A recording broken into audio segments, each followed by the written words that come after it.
Ahora sí. ¿Estás en mute? Sí, Mira, está perfecto. ¿Sí?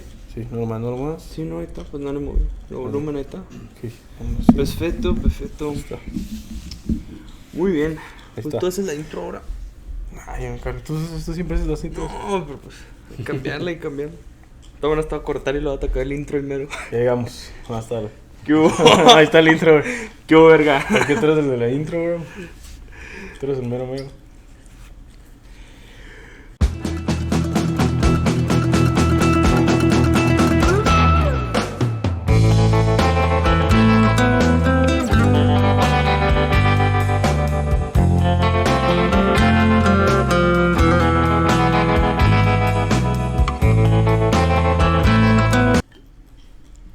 ¿Qué onda, nuestros compas? Bienvenidos a un nuevo episodio de Plática entre Compas. En este día tenemos un nuevo invitado. Vamos a hablar de teología el día de hoy. Va a ser un tema interesante, muy cargado y muy lleno. Y como siempre, no vamos a tener suficiente tiempo. Estoy Sí. 100% Bueno, seguro. sí. que No, pues tenemos un crear buen invitado. Entramos muy en seco, ¿no? Sí, Sí. directito. Sí, no lo brincamos, entramos muy en seco. Pero... Que entre duro. Sí. Un gran invitado, yo digo que tiene muchas cosas que decir y pues yo lo conozco desde prepa, ¿no? Se me hace que desde secundaria, antes, ¿no? secundaria. Shit. Sería Sí. como 12 años. Bien chingo. Ya, Pero bueno. años. Eric Vega en el podcast. Muy bien, gracias. Aquí a gusto. Bienvenido. Sí, que es el fuego aquí. Aunque está medio caluroso, pero... Sí, es lo que te decía. Queda fogata, güey, está fogata. Nievecito, algo, porque sí. Es la fogata. De cabaña nueva. Igual el OnlyFans, güey. Necesitamos el OnlyFans para ¿Cuál? No, yo no veo infancia. venderlo de los pies, güey. Sacó un mini split para este pedo. No sé, güey, no. No, pues está bien, ¿no, Eric? Güey, algo... Pues háblanos de ti para que Sí. nos conozca para que te conozca la audiencia, saber qué haces, qué te interesa, qué es lo que estás trabajando ahorita, un poco de background. Ok, bueno, pues soy Eric Vega. Como dice Axel, fui su maestro hace rato ya. Entonces, fui maestro de matemáticas de Axel. También te di, creo que lo que era educación en la fe, ¿no? ¿Cómo se llamaba? Se llamaba Formación humana. Formación humana. Pero Formación también tenía humana. otro nombre, ¿no? Educación en la fe. o algo No me así. acuerdo, sí, No, pero fue hace pero- rato ya eso. Pues formación humana y espiritual. Formación humana. Y yo pues terminando ahí mi carrera de ingeniería aquí en el TEC, empecé a dar matemáticas ahí en la FRAE. Entonces ya después también me dieron la materia de formación humana. Y seguí trabajando de docente un tiempo. Después quise también estudiar la carrera de Derecho.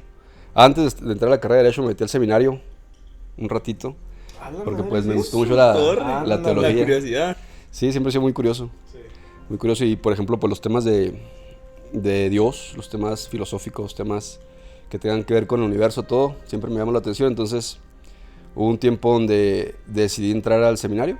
Entré 6 meses nada más, estuve ahí 6 meses en Chihuahua. Y sí, en Chihuahua, fue lo que fue introductorio. Y me gustó mucho.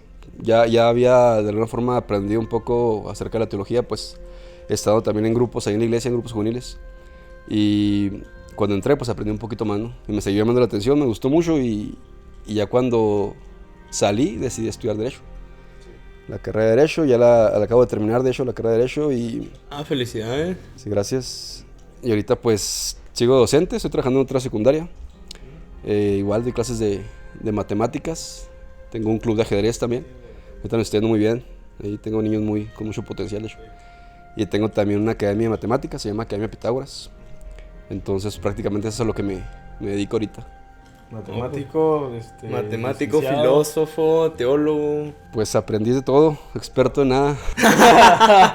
Yo solo sé que no sé nada, no me acuerdo Sé quién que decía no ese sé personaje. nada. Sí, Sócrates. ¿Por qué te dio de teología a licenciatura? Porque sí, creo que pues sí cambia bastante. Sabes que en el seminario, pues, te digo, siempre me gusta la teología. Pero una cosa es que te guste la teología, una cosa es que te gusten los temas que tengan que ver con la iglesia, y otra cosa es que tu vocación sea el sacerdocio. Entonces, yo estando ahí, pues, tuve la oportunidad, digo, de conocer mucha gente, muy inteligente, muy preparada, gente muy cercana a Dios, gente que me enseñó mucho. Pero yo me di cuenta que no era mi vocación. O sea, el sacerdocio no era mi vocación. Yo hoy no iba a poder estar ahí toda mi vida de sacerdote. Sé que es una vocación muy difícil. O sea, es muy, muy complicado para estar ahí, tienes que ser muy valiente. Entonces, pues simplemente no fue mi vocación. No fue mi vocación y cuando decidí salir, parte de lo que aprendí en el seminario como que me llevó a interesarme por el derecho. Hubo un momento donde me llamó mucho la atención lo que es la moral dentro del hombre, ¿no? Cómo el hombre busca el bien o se pone a analizarnos si existe el bien o el mal, qué es bueno, qué es malo, quién lo decide, por qué decimos que esto es bueno y por qué seguimos esas reglas como si fuera una obligación y quién nos dijo, ¿no? Quién nos dijo que tenemos que hacer esas cosas así y por qué esto está mal y quién nos dice que está mal y quién lo decide y así, ¿no? Entonces, ¿Has leído el más allá del...? de Nietzsche, más allá del bien y el mal. Sí. Sí, no lo leí todo, porque creo que en el seminario fue donde lo leí, lo empecé a leer. El que leí fue el Anticristo, de Nietzsche. Pero más allá del bien y del mal lo empecé a leer y precisamente más o menos es el tema que maneja, ¿no? Genealogía de la moral también, genealogía de la moral de Nietzsche también, habla más o menos de eso. Todo lo que es Nietzsche, pues, tiene temas así relacionados con la moral porque él va muy en contra del cristianismo y de cómo se implantan las ideas del cristianismo en un sistema moral que ahora tenemos. Y precisamente Nietzsche como que quiere contradecirlo, ¿no? O decir, pues, ¿por qué? ¿Por qué tengo que obedecer un sistema moral que fue dictado hace tantos años, cerca de 2000 años en aquel tiempo, que Nietzsche creo que murió en 1900? Entonces, pues él como que lo intenta como enfrentar, ¿no? O refutar de alguna manera. Y te digo, pues me gustó mucho esa idea y fui como que conociendo un poquito acerca del derecho y me decidí por el derecho después, que es la carrera que creo yo que desde un principio debí haber elegido. Sí. A lo mejor también te podría decir que me gusta mucho la filosofía y también podría ser una carrera que me gustaría, pero creo que la filosofía yo más lo agarraría como un hobby, o sea, así como que estudiar de repente, leer un poquito de filosofía y ya no divertirme con ella, emocionarme con ella, porque la filosofía me emociona mucho, pero como carrera creo que el derecho es mejor, ¿no? Para mí. ¿Cuántas personas entraron contigo al seminario y cuántas personas pues salieron o cómo fue que fue el proceso de darse cuenta que esto no es para mí o qué fue lo que pues en diferentes si lo compartían, ¿verdad? Entre ustedes? Sí, entramos cerca de 40. ¡Órale! Éramos 40, éramos como 6, 7 personas de aquí en Bocas Grandes que entramos juntos ahí. Fue en el 2014 creo, no recuerdo bien el año, pero entramos, digo, casi 40 y ahorita ya están a punto de terminar. De hecho sí, fue en el 2014 porque se dura 10 años. Ah, cabrón, sí, yo te dije, ¿por qué 10 años de seminario? Sí, entras, es introductorio, es un año de introductorio donde pues, como la palabra lo dice, te van introduciendo lo que es precisamente la teología y la filosofía y el sacerdocio sobre todo, ¿no? El sacerdote pues es teólogo y es filósofo, entonces te van introduciendo todo eso y en introductorio pues es como que algo general, ¿no? De todo lo que vas a ver a lo largo del seminario. Entonces terminas introductorio y son 3 años de filosofía y luego son 4 años de teología. Entonces después viene el diaconado y eso también cae siempre 1 año, 2 años, depende. Y ya te ordenan el sacerdote, pero sí tardas bastante. Entonces de todos los que entramos, creo que ahorita nada más quedan 3 o 4, algo así. Así que es como pues un filtro muy bueno, ¿no? O sea, obviamente el que entra así nomás porque sí o que realmente no es su vocación, pues lo descubre en el proceso. Es muy difícil aguantar hasta el final 10 años para que el último digas tú, no era lo mío, pero pues ya estoy aquí. Pues. Entonces como que... Sí, exactamente. Ya mejor no. Sí, no. Sí. Así es, positivo. Entraron muchos y quedaron poquitos. Quedó el 10%. El 10%. El 10%. Casi todo, ¿no? Pues casi en todas las carreras pasa lo mismo. Pero sí, más o menos. Pero es que ahí sí, exactamente. O sea, ahí te puedes rajar al final de filosofía o te puedes rajar incluso cuando... Digo rajar, ¿verdad? Pero pues obviamente no es tanto rajar porque muchas veces como yo puedo decir que me rajé, pero realmente yo descubrí que no era mi vocación. Así como tú ahorita me preguntaste, yo dije, no es mi vocación porque realmente ahí como que ahí... Sí, era asesor espiritual. Un sacerdote que está ahí con nosotros, él nos decía que siempre teníamos que ver señales, ¿no? Ver signos acá que decías, esto no es lo mío o esto sí es lo mío. Entonces yo me acuerdo mucho que el día que descubrí que no era lo mío, fue cuando nos dieron la sotana. O sea, yo entré como en agosto y más o menos en noviembre, creo, nos dan la sotana. Y pues ya no, a donde quiera que vas, cualquier evento que te vas a presentar o una misa que vayas a ir como seminarista, tienes que llevar tu sotana. Entonces yo me acuerdo que el día que me la impusieron, no sé si se llama imposición de sotana, como que dije, como que me sentí así como que incómodo, ¿sabes? Sí, y me veía en el espejo y trataba como que imaginarme de sacerdote, todo esto, y decía, no, es que creo que esto no es lo mío. Y en vacaciones de diciembre, que nos dan vacaciones igual, como una universidad normal, pero ya como a mediados de diciembre, nos dan vacaciones, y en esas vacaciones precisamente aquí decidí que, pues, que ya no iba a regresar. Hablé con el padre, le dije, ¿sabes qué, padre? Pues esto no es lo mío, y pues le agradezco mucho por todo lo aprendido y por todo lo que me ofrecieron, pero pues creo que no es mi vocación, así que ahí la voy a dejar. Y dijo, no, Eric, pues no, pues felicidades por tu decisión y gracias por comentármelo, y pues Dios te bendiga, que te va bien, y estamos a la orden. Perfecto, le dije gracias. Y ahí quedamos. Sí, pues que no hay rencores, ¿no? Es como, pues saben que es diferente, ¿no? Es de que, no es lo tuyo y tienes que buscar tu camino, ¿no? No, y es que es lo mejor, porque pues imagínate, digo, qué gacho, hablando de vocaciones, qué gacho dedicarte a algo que no, pues no te gusta, no te llena, ¿no? Es igual con el matrimonio, por ejemplo, o sea, mucha gente que a lo mejor no era su vocación el matrimonio, o sí era su vocación, pero a lo mejor pues no se casó con la persona que hubiera querido, o ¿sí explico? Entonces termina de alguna forma pues siendo infeliz, ¿no? Para ti, ¿qué es o quién es Dios? Qué difícil pregunta. Pues si me voy hacia la respuesta, digamos, sencilla, te voy a decir que Dios es el creador de todo el universo, de todo lo que existe. Y si existen muchos universos, pues el creador de todos los universos que existen.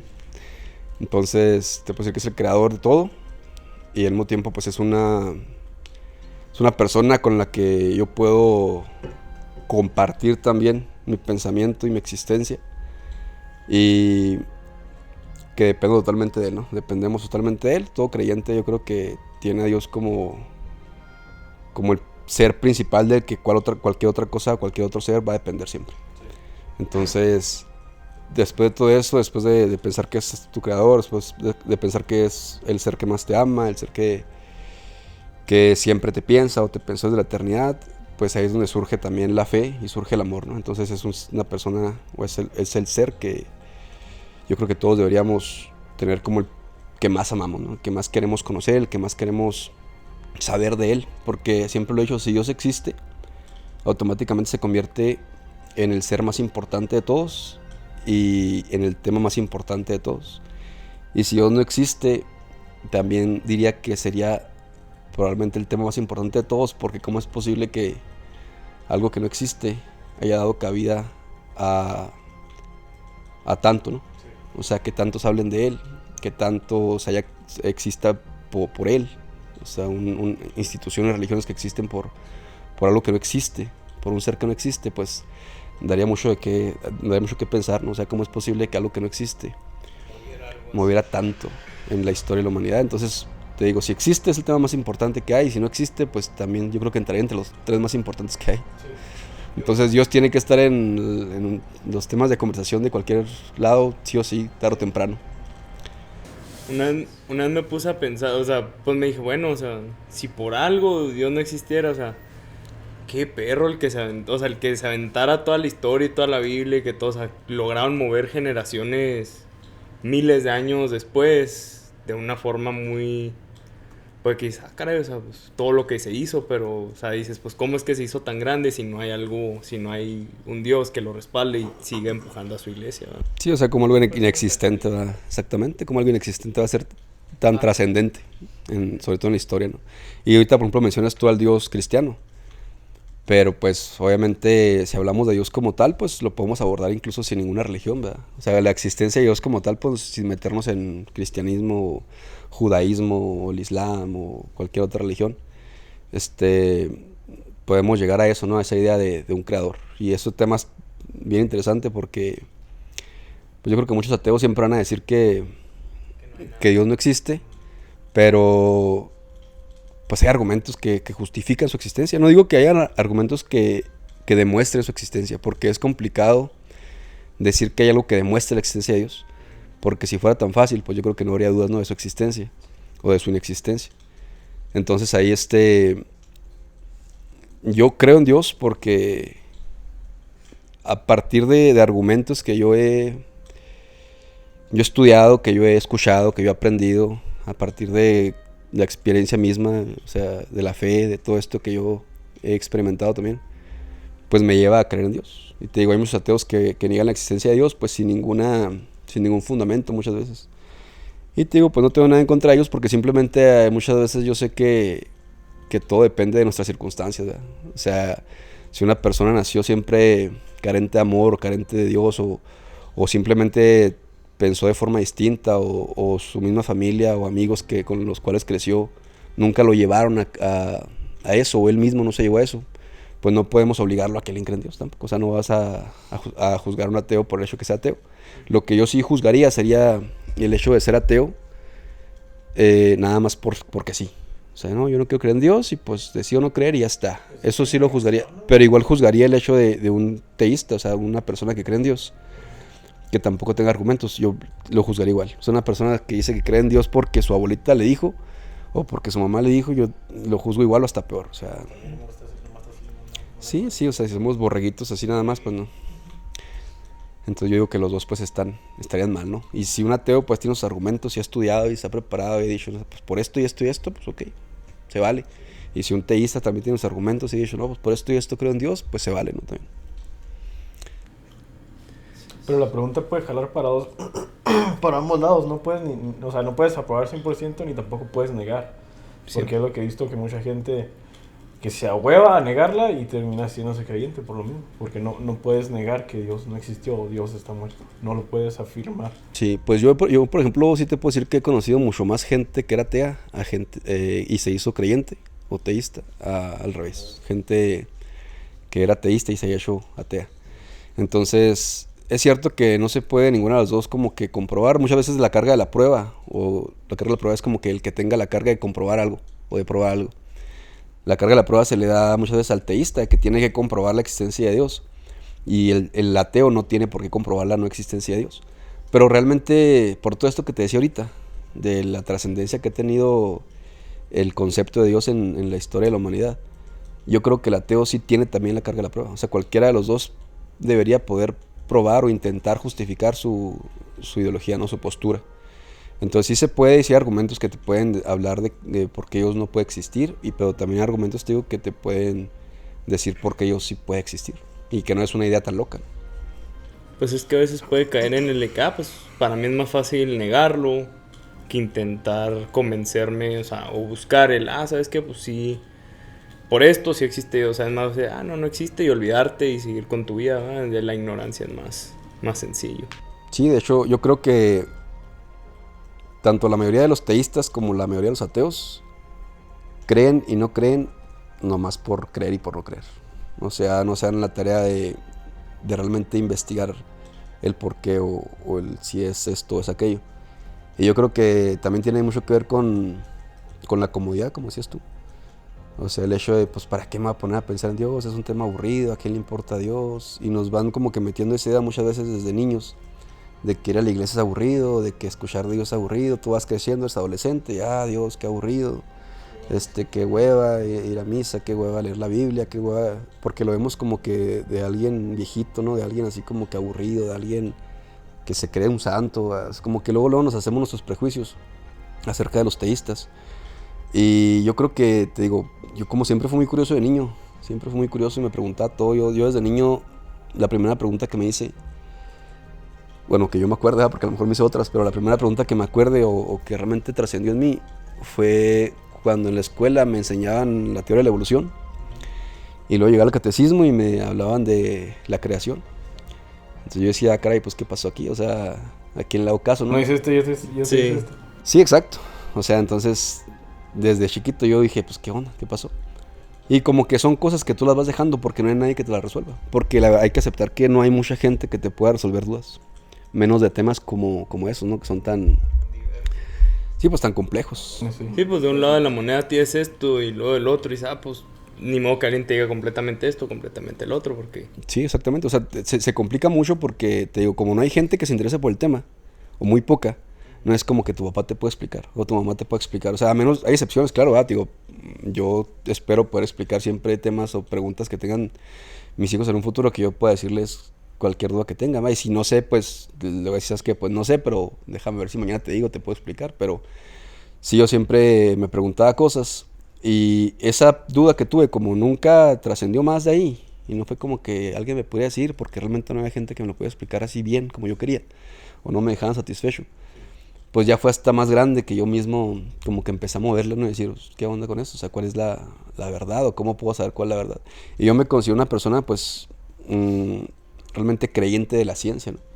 Yo no digo que la ciencia esté mal o que no, pues es que la teoría de la evolución es falsa o el Big Bang no existió o no existe o cómo, no, claro que no, o sea, yo estoy totalmente consciente de que son ideas reales, ¿no? Son ideas totalmente justificables. Digo, obviamente, por ejemplo, la teoría de la evolución tiene todavía sus cosas ahí que pueden refutarse, pero yo decido creer que la evolución es algo real y decido creer que el Big Bang es algo real y decido creer al mismo tiempo también que la creación es algo real, solamente que después entendí cómo compaginar ambos temas, ¿no? Digo, y fue algo complejo porque pues tuve que entender conceptos o ideas de los dos lados que me pudieran llevar a como que a esa verdad que ahora yo creo, ¿no? Que tengo en mí, Sí. que conozco, pues. Oye, hablando desde la creación y cómo se compagina, por ejemplo, ¿cómo nos podrías explicar cómo se llama? Lo que se llama el Éxodo, el primer libro de la Biblia, ¿verdad? No, el Génesis. Génesis, perdón. Ya ves que el Génesis es todo es como una... O sea, no es literal, pero es como la historia de los pueblos resumida en Adán y Eva. Creo que así me explicaron una vez, o sea que... Algo así escucho que eran como las primeras personas. Y luego, pues que en realidad Sí, o sea, Caín y no, Abel sí. eran como dos pueblos, algo así, o sea, como que Que no adaptado era así, Adán, tipo. que no era así Adán y Eva y se comían la manzana, sino que, o sea, sí había personas en el paraíso y estaba la humanidad en el paraíso, nomás que empezaron a pecar y ahí fue cuando los expulsaron a todos. Sí, sí, mira, primero hay que entender que lo que es la Biblia, pues no es un libro científico, ¿no? La Biblia se escribió, pues, miles de años antes de Cristo, se empezó a escribir, pues. Creo que fueron 3000 años antes de Cristo que se empezó a escribir el Génesis. O no recuerdo, creo que el primer libro de la Biblia fue Job, pero que se escribió. Pero realmente el Génesis también fue muy antiguo. Entonces hay que entender que en aquel tiempo, cuando se escribió el Génesis, la gente de aquel tiempo no estaba capacitada para entender cosas que ahora sí entendemos. Entonces no iban a escribir un libro hablando de cosas que no iban a entender. Por ejemplo, si decían, no, pues en un principio existía el hidrógeno y existía el helio, existía tal, y por la fuerza nuclear débil se transformaron en tal y dio cabida a una gran expansión que ahora conocemos. ¿Sí me explico? O sea, no se podía entender así. Entonces, no es un libro científico, es un libro que nos ayuda a saber qué pasó, más no cómo pasó. Sí, para que cualquier persona lo pueda entender, sobre todo en aquel tiempo. Entonces, el Génesis a mí se me hace bien padre porque yo una vez escuché a un sacerdote, se llama Manuel Carreira, que él explicaba cómo el Génesis se puede incluso, no digo que esto sea así como que la iglesia lo diga como tal, pero yo así lo percibo y así lo entiendo muy bien. Explicaba cómo el Génesis, no sé si se acuerdan que te va diciendo que el universo del mundo se crea en 6 días, ¿no? Y en el séptimo Dios descansa. Todo eso es simbólico, o sea, son cosas simbólicas. Simbólico significa que te hace entender más o menos qué pasó, pero no quiere decir que haya pasado de esa forma. Entonces, se fijan en la Biblia al principio, habla de que en el principio Dios crea la luz. Entonces, esa luz yo siempre la he entendido como el Big Bang, ¿no? O sea, sí, o sea, inicia todo, existe lo que hay ahora, de la nada surge algo. Y luego te va describiendo cómo se van formando los astros y esto y aquello, que es como yo entiendo, porque en el segundo día te explica otra cosa, ¿no? Que los astros, así lo que después de los astros pasa. Luz y la tierra y los cielos y lo agua y no me acuerdo. Ajá, exactamente, cada día pasa algo diferente. Y luego ya te va describiendo después cómo se crean los animales en el agua, después los animales terrestres o que en el cielo y al final el hombre. Y es como que una analogía interesante de precisamente la evolución del universo. O sea, cómo día con día se va describiendo también la creación del mismo universo, hasta llegar a lo que es el hombre. Y teológicamente hablando, pues el hombre es como el culmen, ¿no?, de la creación, donde Dios al final crea a su imagen y semejanza al hombre, que decide amar y decide tener comunicación con él y decide salvar y todo esto, ¿no?, que ahora entendemos dentro de la Iglesia Católica, por ejemplo, o la Iglesia Cristiana.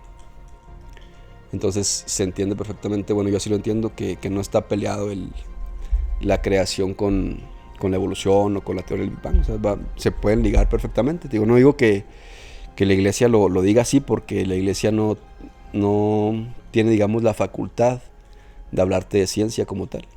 O sea, sí puede haber un sacerdote que haya estudiado alguna ciencia y te puede hablar desde su experiencia como científico. Pero la iglesia como tal, como institución, no te va a decir, es que la evolución y el Big Bang están en la Biblia. No. Pero te digo, sí podemos de alguna forma compaginarlo. Como extraer esas ideas. Sí, y lograr, o sea, agarrar esto, aquello y lograr entender lo que queremos entender nosotros ahora. Pues de hecho algunos sacerdotes son hasta estudiosos, ¿no? O sea, hay unos que sí fueron científicos en su tiempo o algo así, ¿no? Antes de llegar al sacerdocio o algo así. Exacto, o dentro de el mismo sacerdocio pueden estudiar una carrera. Algunos son físicos, por ejemplo que te digo, Manuel Carrera es astrofísico. Entonces él tiene estudios muy buenos de todo esto. Y la forma en que te habla precisamente de la teología, pues está muy interesante. Ahí te explica, por ejemplo, te explica también qué difícil es que exista la vida en el universo. Hablando, por ejemplo, del argumento del ajuste fino, se llama. Sí, es el que te iba a decir ahorita. Ahorita va a tocar ese tema. Exacto. No sé si quieras que lo diga una vez. Sí, dilo. Ok, por ejemplo, el argumento del ajuste fino es una forma de justificar la existencia de Dios. Es uno de los tantos argumentos que existen, ¿no? Existen muchos. Pero el argumento del ajuste fino prácticamente te dice que... Sí, te muestra todas las constantes que existen en el universo, todos los números, las leyes que hay. Y te dice que si algo de esos números se mueve un poquito, ya es imposible que exista vida. Y ese argumento no lo dice un creyente como tal, sino lo puede decir cualquier científico. O sea, por ejemplo, no sé si sepan que existen 4 fuerzas en el universo, que son la fuerza gravitatoria, la fuerza electromagnética, la fuerza nuclear débil y la fuerza nuclear fuerte. Entonces esas fuerzas prácticamente gobiernan todo el universo. La fuerza nuclear fuerte, por ejemplo, hace que los protones dentro del núcleo del átomo puedan estar juntos cuando son cargas iguales, ¿no? Los protones son cargas iguales, todos, cargas positivas. Entonces lo normal sería que cargas iguales se repelan. Pero la fuerza nuclear fuerte hace que esas partículas subatómicas se mantengan unidas dentro del núcleo. La fuerza nuclear débil hace, por ejemplo, que una partícula subatómica, por ejemplo, como un electrón o un protón, se pueda transformar en otra partícula, modificando cierta estructura de los quarks. Sí. Entonces hace que se convierta en otra, y eso da cabida a que existan muchos elementos y compuestos, ¿no? Entonces se dice que, por ejemplo, si la fuerza nuclear débil fuera poquito menor a lo que es, no podría existir la vida en el universo. O la fuerza nuclear fuerte fuera poquito más fuerte o más débil, tampoco podría existir la vida. La fuerza más débil de esas 4 es la gravitatoria. Es la más débil y pues ustedes saben que es fuerte, ¿no? Pero pues es la más débil de las 4. También si la fuerza gravitatoria fuera más débil o más fuerte, no podría albergar la vida en el universo tampoco. O bueno, por lo menos aquí en la Tierra. Entonces te pones a pensar todo lo que existe y te das cuenta que es muy complicado que exista la vida en el universo. O sea, muchos dicen, en un universo tan vasto, tan grande, porque es inmenso y no nos cabe en la cabeza el tamaño del universo, o sea, nunca lo vamos a poder entender dentro de nuestra cabeza. Tiene que haber vida, ¿no? Tiene que haber más vida, tiene que haber otros tipos de vida. Entonces, todo esto que te digo afirma que si no hubiera la suficiente masa que hay en el universo, la masa que hay, o sea, por ejemplo, si hubiera la mitad de masa que hay en el universo, la mitad de materia, sería casi imposible que hubiera vida. Sí, o sea, en pocas palabras, como que se requiere el tamaño que tiene el universo para que se haya dado la vida, aunque sea en un planeta como es el planeta Tierra. Y te digo, no digo yo que no pueda existir vida en otro planeta, no digo que es imposible, no digo nada de eso, pero las mismas matemáticas te dicen que es muy, muy difícil. O sea, es algo así como si lanzáramos 100 dados y en los 100 dados en todos cayera uno, ¿sí? O sea, es casi imposible, ¿sí me explico? Y los puede lanzar muchas veces, pero las probabilidades son muy pocas, o sea, y algo así explica el ajuste fino. Entonces te dice cómo es totalmente justificable que tú creas que hay un creador, o sea, que alguien realmente diseñó el universo. Sí lo he escuchado y sí, pues yo, de esas son las razones más grandes por las cuales creo en Dios y en Dios, el Dios cristiano. ¿Por qué? ¿Por qué? Pues porque tal vez fue la religión que se me impuso, o fue la religión más famosa, o por alguna razón, pues yo creo en Dios, lo que es Dios, en Dios católico, por decirlo así. Y yo sí soy muy apegado a Dios, yo sí, no tanto a la iglesia, pero sí a Dios y a los 10 mandamientos, son los que lo que yo más sigo, por decirlo así. Sí, por ejemplo, eso que dices de los 10 mandamientos, pues de ahí se desprenden prácticamente nuestras leyes. Es el derecho romano, que es prácticamente la fuente del derecho universal. Parte del decálogo. El decálogo son los 10 mandamientos. Pues parte de ahí y está basado en esos mandamientos. Y te pones a pensar, por ejemplo, cómo podríamos concebir un mundo sin esos principios. O sea, donde matar esté bien, donde robar esté bien, donde mentir esté bien, todo esto. Y pues era un caos, ¿no? O sea, es como que principios que se tienen que seguir sí o sí. Pues Sodoma y Gomorra, cosas de contar. Exactamente, entonces se tienen que seguir sí o sí porque si no se siguen, pues todo el sistema se cae. Entonces, si existe un sistema moral tan perfecto, tienes que preguntarte, o no perfecto en el sentido de que no falle, sino que el sistema moral, pues si te pones a pensarlo, está basado en los 10 mandamientos y los 10 mandamientos prácticamente te guían para hacer lo que conocemos como el bien, ¿no?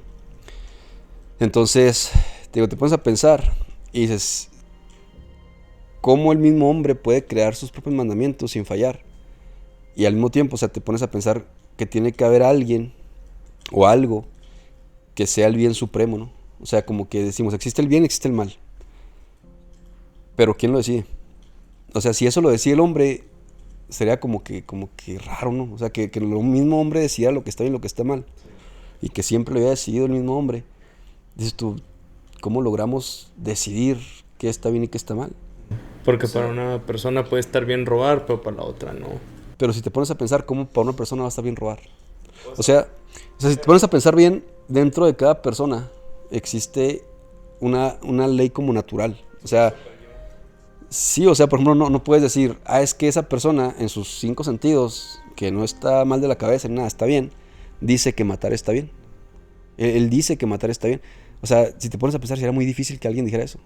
Porque en todo caso, pues, él sabría que matarse a sí mismo está bien, o que matar a su familia está bien, o que no pasa nada. ¿Sí me explico? O sea, alguien en sus 5 sentidos bien, o sea, sano de la cabeza, pues no va a decir que matar está bien, o que robar está bien, porque te lleva al caos. Y cualquier persona consciente, o con 50 de IQ, va a entender que existe el bien, existe el mal, y que lo bien está casi bien definido. Claro que hay cosas que se pueden así como que pueden ser muy ambiguas, ¿no? Muy subjetivas, y que se quedan como que en la línea así entre el bien y el mal.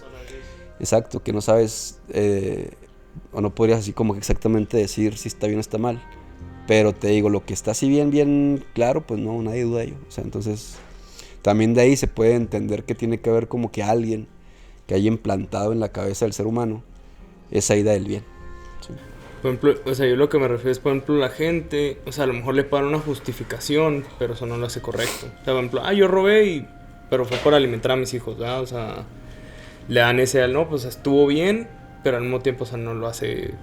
Ok, por ejemplo, ahí se entiende, porque realmente ahí el fin como tal no es robar, sino el fin como tal es a lo mejor salvar la vida de la familia, o darle de comer a su familia. ¿Sí me explico? O sea, si el fin como tal no es robar, ya es diferente.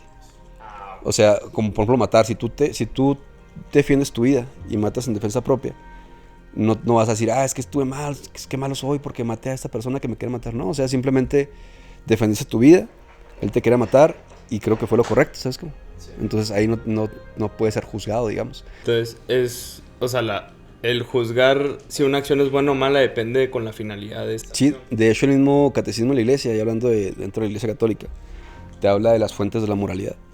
Y te habla precisamente de eso, creo que es el fin, el objeto, o sea, el objetivo, con qué lo haces. No me acuerdo bien cuáles son, pero es objeto, fin y circunstancias, creo, algo así, son 3. Y a partir de ellas te pones a analizarlas y te das cuenta que si algo está bien o está mal. Sí. Porque te digo, por ejemplo, si matas en defensa propia, obviamente no puede catalogarse como si hubieras matado a un niño inocente de 5 años que iba pasando enfrente de ti. O sea, hay como que niveles, ¿no? No es lo mismo matar, como te digo, en defensa propia, a matar a un inocente, porque obviamente la maldad en la persona en ese momento, pues tiene como que un grado, ¿no?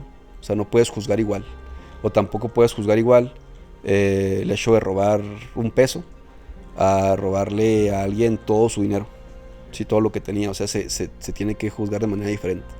Entonces, de ahí te digo también como que se puede, hay grados pues en el bien y el mal. Sí, es objeto, fin y circunstancia. Bueno, objeto, el fin y circunstancia. Sí. Y ahorita que hablamos de las matemáticas, Galileo dijo que las matemáticas son el lenguaje con el que Dios ha escrito el universo. Ah, está chido. No lo había escuchado. Yo me acuerdo de la escuché hace mucho esa frase y dije, me suena y pues... Sí. Sí, hay varios científicos que fueron, o que son, ¿verdad? Católicos, y muchos dicen cosas así, pues interesantes acerca de ellos. Por ejemplo, está la apuesta de Pascal, que él dice que, no estoy muy de acuerdo en esa idea, pero creo que es cierto. O sea, dice, más vale, o sea, al decir que no estoy de acuerdo me refiero a que como que no la menciono mucho, porque siento que puede ser así como que de doble filo. Pero por ejemplo dice, es preferible creer en un Dios que no existe a no creer en un Dios que sí existe. O sea, por ejemplo, si Dios sí existe y no crees en él, Qué mal, ¿no? o sea, qué mal te va a ir porque es... Pero si no existe y si crees en él, pues no hay pedo, o sea, no pasa nada.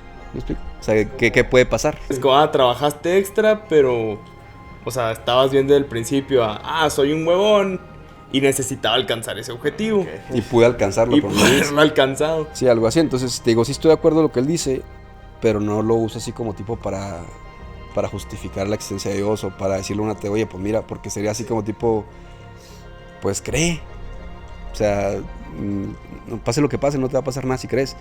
Pues no, ¿sabes cómo? O sea, como que, pero sí es cierto lo que dice Blas Pascal. O sea, obviamente si Dios no existe y tú crees en él, te digo, no va a pasar absolutamente nada. Pero si Dios sí existe y no crees en él, pues de lo que te pierdes, ¿no? O sea, te vas a perder de algo totalmente increíble, ¿no? Que es el mismo Dios.